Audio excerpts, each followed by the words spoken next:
Life is a journey of departures and returns, but sometimes a return is a bitter farewell, and a departure unexpectedly opens the door to a new home.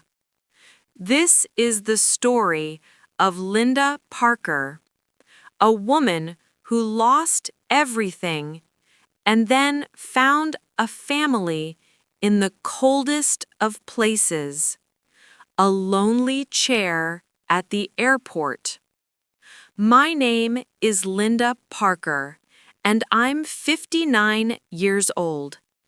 8 years ago, my husband passed away, leaving me alone in our small house in Brighton. Since then, the rooms have felt too large, too quiet. Sometimes that silence is scarier than any noise. I have only one son, Daniel. He left for Canada many years ago to build his career.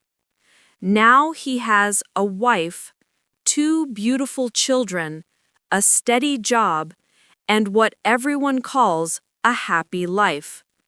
I tell myself, that's what matters most. My son is safe, he's building his future. But while he's there, I'm here, alone. Every morning, I wake up early. I make tea, tidy up, and cook a simple meal for myself. The afternoons pass slowly. I often sit by the window, watching people walk by. They look so cheerful, carrying shopping bags, talking on their phones. I wonder if they know how precious those little connections are. The evenings are the hardest.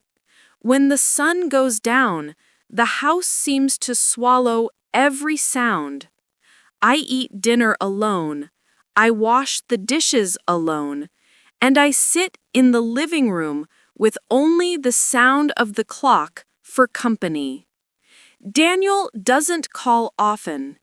Sometimes weeks or even a month pass before I hear his voice.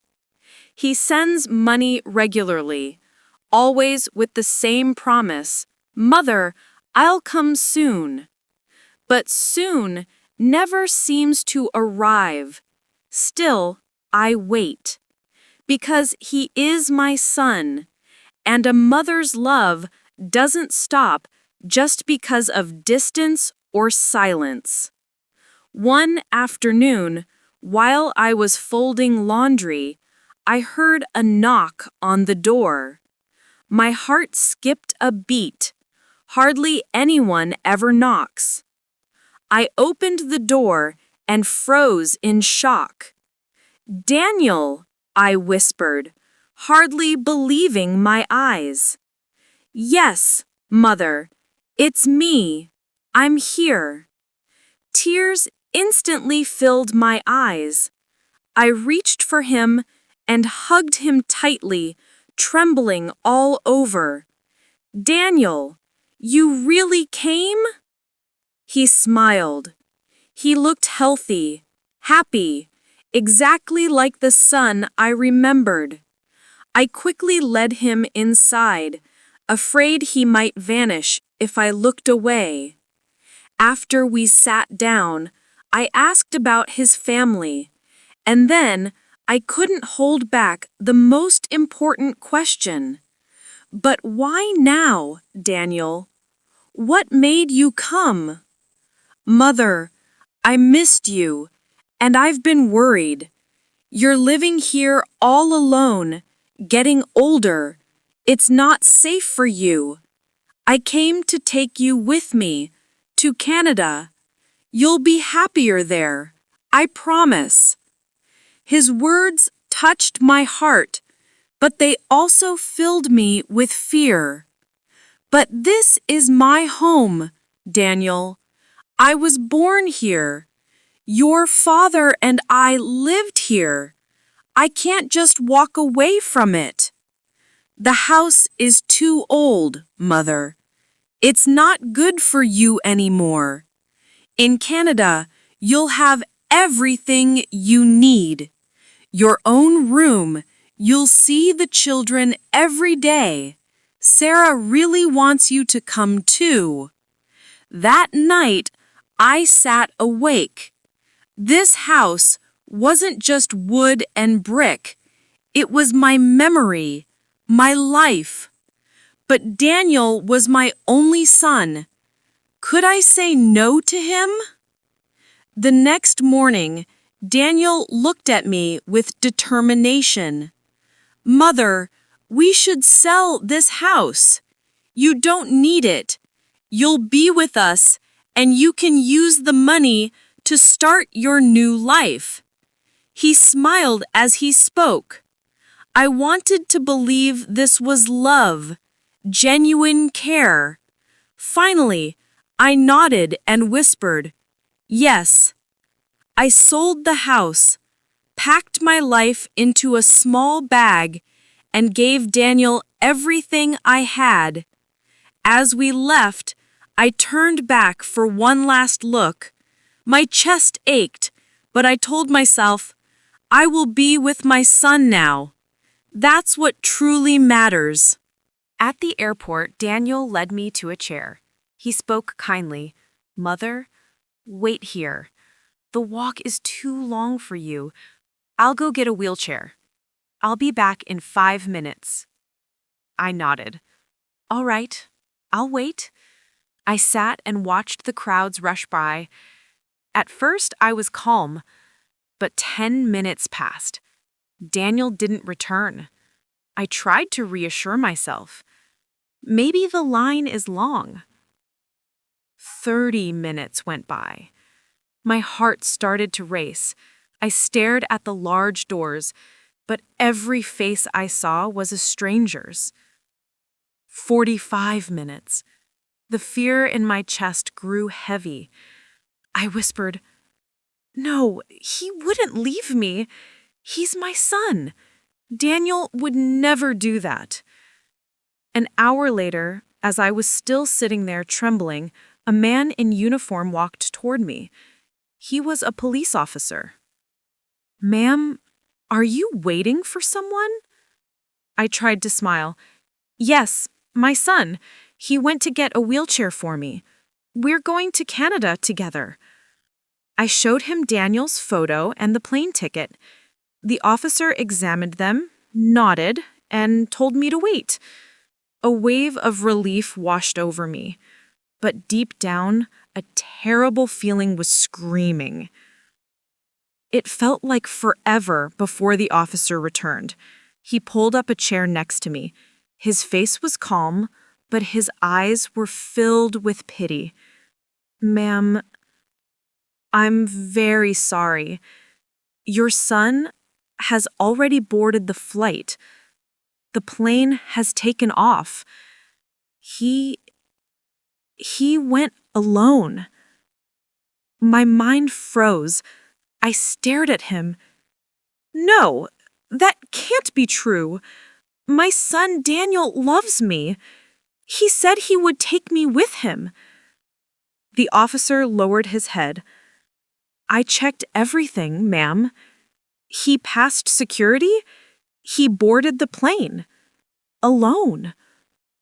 My entire body went cold.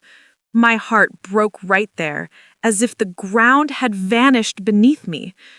I cried and cried, the sound of my sobs lost in the airport noise. Some people, he said softly, they forget their hearts. I'm sorry, ma'am. Truly sorry. My name is Linda Parker. The officer gently reached out. My name is Robert Miller. I'm a police officer here, and you remind me of my mother. She died 5 years ago. When I look at you, I see her face. Robert's kindness reached me when I needed it most. "Please don't stay here, ma'am. You'll get sick in this cold airport. Come with me to my home. My wife is kind. She will cook for you. You don't have to be alone tonight." Robert called his wife. Olivia. "I found an elderly woman here at the airport. She's all alone. Her son left her. Can she stay with us tonight?" "Yes, Robert. Please bring her home. She needs us." My tears returned, but this time for a different reason. Strangers were opening their hearts to me, while my own son had closed his. That night, Robert drove me to his house. It was modest, but full of life. Olivia greeted me at the door with a smile as genuine as sunlight. She served me a warm meal and sat with me, listening with care. For the first time in a long time, I didn't feel invisible. What Linda didn't know was that the plane Daniel boarded never reached its destination. It had crashed, and no one survived. Daniel was gone forever. Robert knew, but he didn't tell her. He wanted to protect her heart, to shield her from a truth too painful to bear. Days passed, then weeks. Robert and Olivia cared for me as if I were their own family. Their home slowly became my home. Their family became mine. Olivia was gentle and patient. Robert treated me with respect and kindness, like a true son. I often sat by the window in their house, watching them live their lives. And in those quiet moments, I realized something. I had lost almost everything: my husband, my home, and my son. But I had also been given something unexpected: love from strangers who became family. Weeks turned into months. One afternoon, Robert sat across from me at the table. "Linda, do you ever think about going back to your old house in Brighton?" I paused, remembering the little home I had given up. Then I slowly shook my head. "Lost that house, Robert. But in losing it, I found something else. I found a new home here, and I found a son I truly deserved." Robert didn't speak, but he reached out and placed his hand on mine. That simple gesture said more than words ever could. Life doesn't always give us what we expect. Sometimes it takes away the things we hold tightest, only to deliver unexpected gifts. Linda's own son abandoned her, but a kind stranger chose her. You, the listener, if you were Linda, what would you have done? Would you forgive? Would you dare to start over? Share your thoughts with us. And if this story touched your heart, please support us so that stories of love and kindness can continue to be heard. I will always carry Daniel in my heart, but I know that I am no longer alone. I have a family.